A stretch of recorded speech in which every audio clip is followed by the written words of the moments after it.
এই যে চাষি বন্ধুরা দেখেন, আজকে আমি মিক্সচার তৈরি করছি।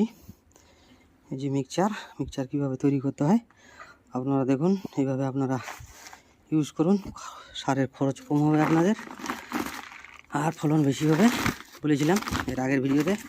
এই যে দেখেন, এক বস্তা ডিএপি 3 কিলোর মতো কম আছে, আর নিয়েছি মাটি, নিয়েছি 150 কিলো।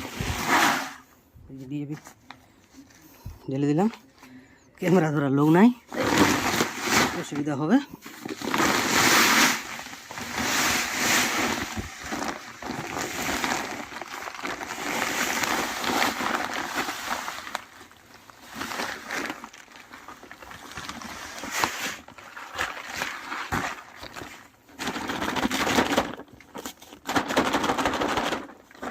জমিতে কীভাবে সার দিতে হয় দেখে নিন। আর এই যে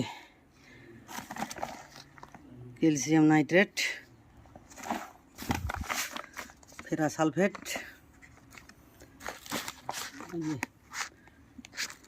বেন্টোনাইট সালফার কিছু কম ছিল। এই যে দেখুন পটাশিয়াম হিউমেট, এটা ফুলভেট। এই যে পটাশিয়াম হিউমেট,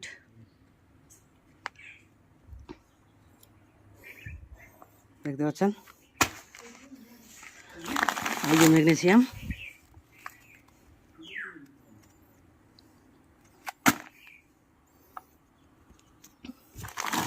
সালফার কিছু কম ছিল বললাম, তার জন্য 2 প্যাকেট 80% WDG এটা দিব, বাকি এটা দিব নর্মাল সালফার।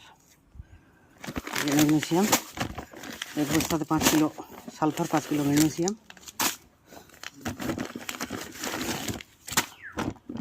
ফেরাস সালফেট দেখতে পাচ্ছেন, প্যাকেট করা আছে এর মধ্যে। এটা খোলা হয়নি, খুলবো। ক্যালসিয়াম নাইট্রেট, এটাকে মিক্স করতে হবে, হালকা করে জলে ছিটা দিতে হবে, ভাঙতে হবে এই চাপগুলোকে, দিয়ে 7 দিন 10 দিন রেখে দিব। তৈরি হয়ে যাবে আমার মিক্সচার। একদম 100% রেজাল্ট পাবেন। আর পুরো সারটা জমিতে কাজে লাগবে 100%।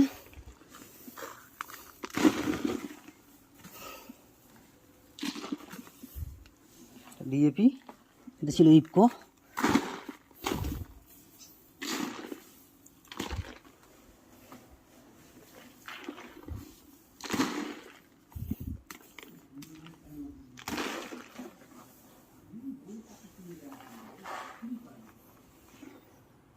এই যে এটা ইফকোর ডিএপি 1846।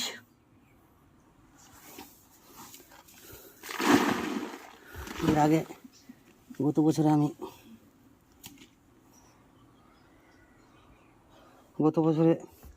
10-26 ইউজ করতাম, এবার ডিএপি ইউজ করব।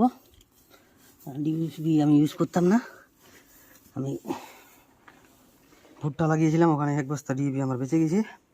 ওটাতে আমি এরকমভাবে সারটা দিয়েছিলাম, তাই 1 বস্তা ডিএপি দিইনি, ওখানে বেঁচে গিয়েছিলো। ওই সারটাকে আমি কাজে লাগাবো, আর নতুন করে কিনবো না। এই যে বন্ধুরা দেখতে পাচ্ছেন, আমি জল নিয়ে এসেছি, জলে ছিটা দিব ডিএপিতে হালকা করে, যাতে ওর দানাটা যেন পুরোপুরিভাবে ড্যামেজ হয়ে মাটিটার সঙ্গে মিশ হয়। এর যে রাসায়নিক ক্ষমতাটা ও হারিয়ে ফেলবে, তবে তো গাছ খেতে পারবে, আর গাছের কোনো প্রবলেম হবে না। গাছের শিকড় নরম হয় খুব, তাই ডিএপি হয় একটা রাসায়নিক সার। এটা রাসায়নিক বিক্রিয়া করে জমিতে গিয়ে, তাই গাছটা সঙ্গে সঙ্গে সারটা নিতে পারে না। আর এই অবস্থায় এইরকমভাবে দিলে গাছ একদম ইউরিয়া সার যেরকম দিলে ধরে জমিতে, সেই রকমভাবে কাজ করবে, সঙ্গে সঙ্গে রেজাল্ট পাওয়া যাবে দেখতে। এই যে দানাটা মাটির সঙ্গে মিক্স হবে,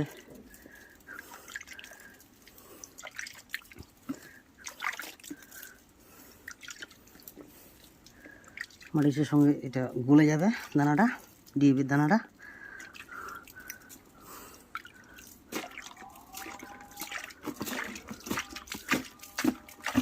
ডিএপির দানাটা যত তাড়াতাড়ি গলবে সেত তাড়াতাড়ি সারটা তৈরি হবে। তাই পানিটা একটু হিসাব মতো দিতে হবে। খুব পানি দিলে আবার ভিজা হয়ে গেলে আবার ছেটানোর অসুবিধা হবে। তাই শুকনো মাটি আছে আমার, তাই আমি একটু বেশি করে দিচ্ছি।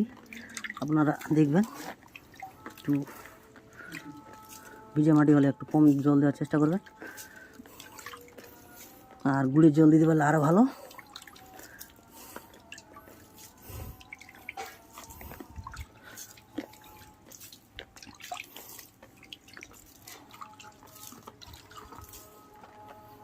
এর উপরে একটু হালকা মাটি দিব, দিয়ে তখন এই যে দেখতে পাচ্ছেন মাইক্রো নিউট্রিয়েন্টসগুলো এগুলো দিব, যাতে কোনো ঘাটতি না থাকে এই সারের মধ্যে।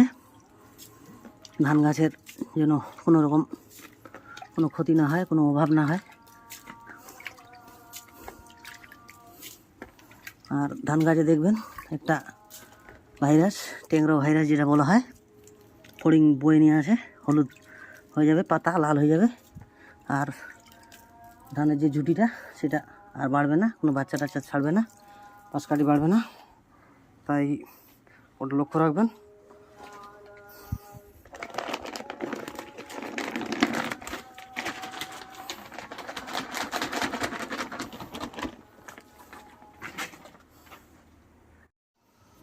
যে দেখেন চাষি বন্ধুরা, আমি মাটি দিয়ে দিলাম জল দেওয়ার পরে।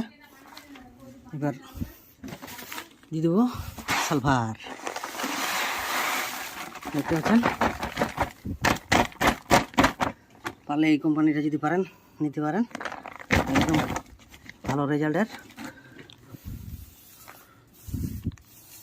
দেখতে পাচ্ছেন দানাগুলো কীরকম চকচক, একদম অরিজিনাল।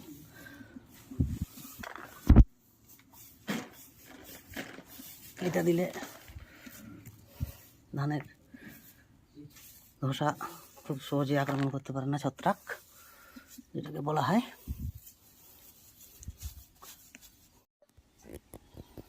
এই যে দেখতে পাচ্ছেন ফেরাস সালফেট,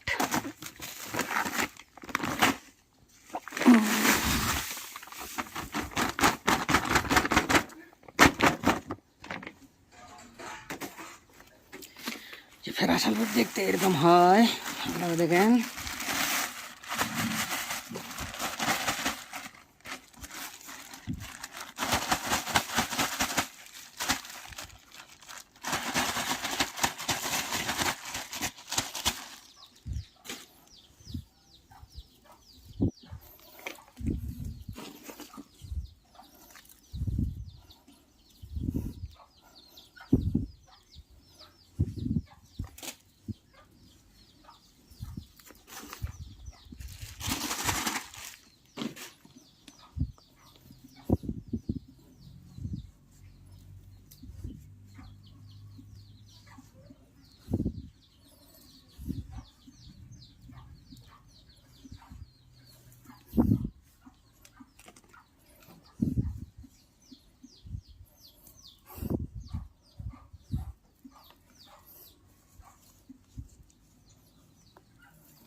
এবার দিতে হবে এই যে সালফার দুটো আছে,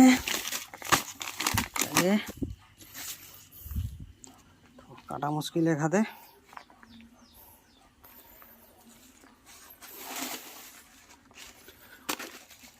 কাটতে হবে একটু কষ্ট করে আপনাদের জন্য।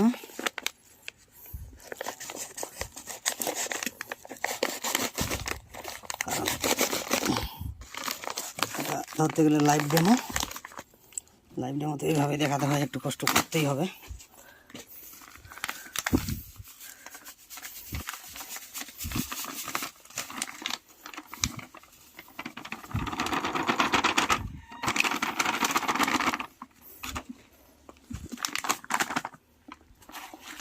ভিডিওটা এদিক ওদিক একটু ঘুরে যাচ্ছে, একটু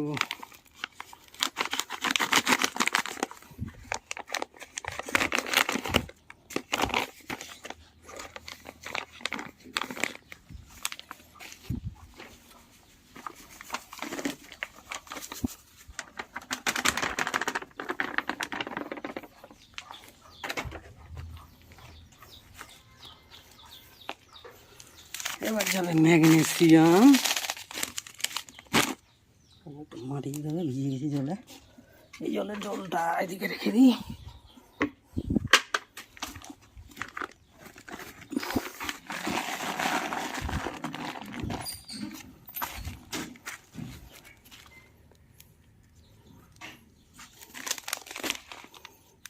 দেবো ম্যাগনেসিয়াম।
এবার দেব পটাশিয়াম হিউমেট, এটা একদম অরিজিনাল, এটা হচ্ছে বি কিষানের প্রোডাক্ট। এর দামও হেভি, যে লেখাই আছে দাম।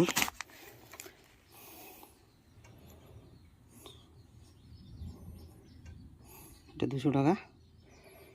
এটা কত হবে? 250 গ্রাম। আর এটা 300 টাকা, 100 গ্রাম হবে।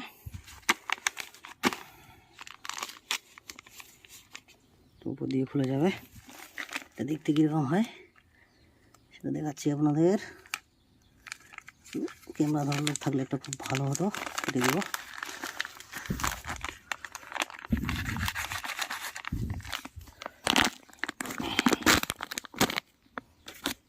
দেখেন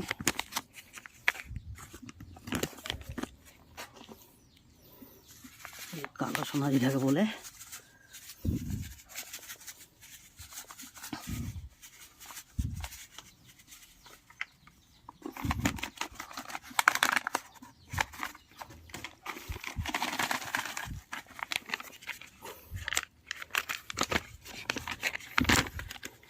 এই যে ঢিবিটা দেখছেন, এটা যাবে 7 একর জমিতে। এই ঢিবিটা 150 কিলো মাটি, আর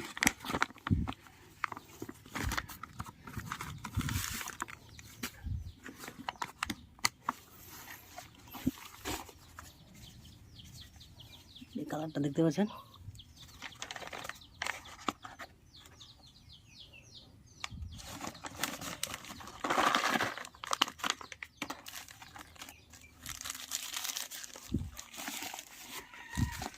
এর একটা গন্ধ আছে কফির মতো, পুরা পুরা।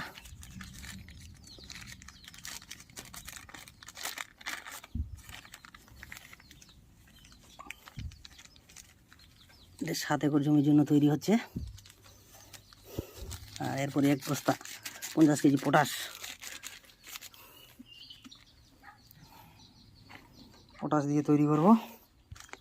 এই 7 একর জমির জন্য 1 বস্তা পটাশ, 1 বস্তা ডিএপি। ডিএপিটা 3 কেজি ডিএপি ফেলেছিলাম, আর 47 কেজি আছে। তো এবার দেব ক্যালসিয়াম নাইট্রেট। ক্যালসিয়াম নাইট্রেট না দিলে এই পটাশ ভালো কাজ করবে না, তাই ডিএপির সঙ্গে আমি বানিয়ে নিচ্ছি। পটাশ আলাদা করে বানাবো, পটাশের বস্তা আনতে হবে তারপর দোকান থেকে। এটা ছিল আমার, আজকে বানিয়ে নিব, কারণ সময় পাই না। এটাকে খুলে নিই। এই যে দেখেন ক্যালসিয়ামটা একদম পেঁপের বিচির মতো সাদা, ইউরিয়া টাইপের, দেখতে পাচ্ছেন।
এবার এটাকে হাত দিয়ে মিক্স করব, তারপরে বস্তা ভরে রেখে দিব। তারপরে মোটামুটি 7 থেকে 10 দিন পরে এটা রেডি, একদম রেডি হয়ে যাবে। তারপরে জমিতে দেওয়ার মতো হয়ে যাবে রেডি। তখন জমিতে দিয়ে দেবো। কোদাল মারতে হবে, নাহলে হবে না। কোদাল দিয়ে একটু কোপাতে হবে। তো ওটা দেখাতে পারবো না, বুঝতেই পারছেন, ক্যামেরা ধরার লোক নাই, তাই একটু মনে কিছু ভাববেন না। সব যা আছে দেখিয়ে দিলাম, আপনারা নিজেই পারবেন আপনারা। চলো আজকের মধ্যে এই পর্যন্ত। বস্তা ভরার সময় একটু দেখাবো, আর আমার ধানের অবস্থা কী আছে সেটাও দেখাবো।